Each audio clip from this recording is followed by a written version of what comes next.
संपूर्ण महाराष्ट्रासाठी आत्ताच्या क्षणाच्या सर्वात मोठ्या आणि महत्त्वाच्या ठळक बातम्या। राज्यात धडाकेबाज निर्णय। उद्यापासून सर्वांना खुशखबर। 15 जून रविवार। काही मिनिटांपूर्वीच्या या बातम्या आहेत मित्रांनो, तर या संदर्भात सविस्तर माहिती या व्हिडिओत जाणून घेऊया। शाळा आणि कॉलेजमधील विद्यार्थ्यांसाठी एक आनंदाची बातमी आहे। आता लाखो विद्यार्थिनींना एसटी बसचा पास घेण्यासाठी एसटी आगारात रांगेत उभे राहावे लागणार नाही।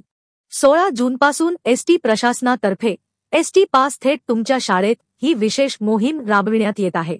या मोहिमेसाठी एसटीच्या आगार व्यवस्थापकांनी सर्व शाळा महाविद्यालयांच्या मुख्याध्यापक आणि प्राचार्यांना पत्र पाठवून नवीन वर्षातील विद्यार्थ्यांची यादी तयार ठेवण्यास सांगितले आहे।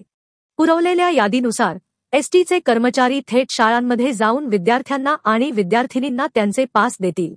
या अभिनव योजनेचा लाभ राज्यभरातील शिक्षण घेणाऱ्या लाखो विद्यार्थिनींना होणार आहे, असे परिवहन मंत्री प्रताप सरनाईक यांनी सांगितले। पुढील बातमी बघा। हवामान विभागाकडून काही जिल्ह्यांना रेड अलर्ट देण्यात आला आहे। पुढील 24 तासासाठी रत्नागिरी आणि रायगड जिल्ह्याला पावसाचा रेड अलर्ट देण्यात आला असून अहमदनगर, धुळे, नंदुरबार, पालघर, मुंबई, सिंधुदुर्ग, ठाणे, पुणे, सातारा, नाशिक, मुंबई उपनगर आणि जालना जिल्ह्याला येलो अलर्ट देण्यात आला आहे। अशातच प्रशासनाने एनडीआरएफ आणि एसडीआरएफ पथकांना कोणत्याही आपत्कालीन परिस्थितीकरिता सतर्क राहण्याच्या सूचना दिल्या आहेत। पुढील बातमी बघा। राज्यातील शेतकऱ्यांची चिंता वाढली। शेतकऱ्यांची कर्जमाफी होणार, मात्र त्यासाठी एक अट टाकण्यात आली आहे, अशी माहिती दिली। शेतकऱ्यांच्या कर्जमाफीसाठी सरकार आता अधिक शिस्तबद्ध आणि पारदर्शक प्रक्रिया राबवणार आहे। कर्जमाफी केवळ घोषणांवर न करता पात्र शेतकऱ्यांची निवड करून योग्य मदत मिळावी यासाठी एक उच्चस्तरीय समिती स्थापन केली जाणार आहे, अशी माहिती महसूल मंत्री चंद्रशेखर बावनकुळे यांनी दिली। पुढील बातमी बघा। आषाढी वारीबाबत सरकारचा मोठा निर्णय।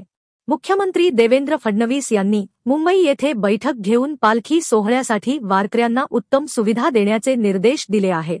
उपमुख्यमंत्री तथा वित्त मंत्री अजित पवार यांनी देखील आवश्यक सुविधांसाठी निधी कमी पडू दिला जाणार नाही, अशी ग्वाही दिली आहे।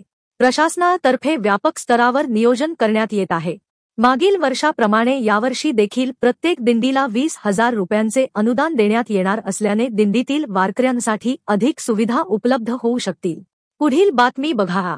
राज्यात 12 ते 13 जून दरम्यान मान्सून सक्रिय होण्याचा अंदाज होता आणि आता तो पूर्णपणे सक्रिय झाल्याचे चित्र आहे। भारतीय हवामान विभाग आणि स्थानिक हवामान तज्ज्ञांच्या अंदाजानुसार पुढील 3 ते 4 दिवसात राज्यात पावसाचा जोर कायम राहणार आहे। ज्या भागात पेरणीसाठी पुरेसा पाऊस झाला आहे त्या शेतकऱ्यांनी पेरणी करावी, असा सल्ला तज्ज्ञांनी दिला आहे।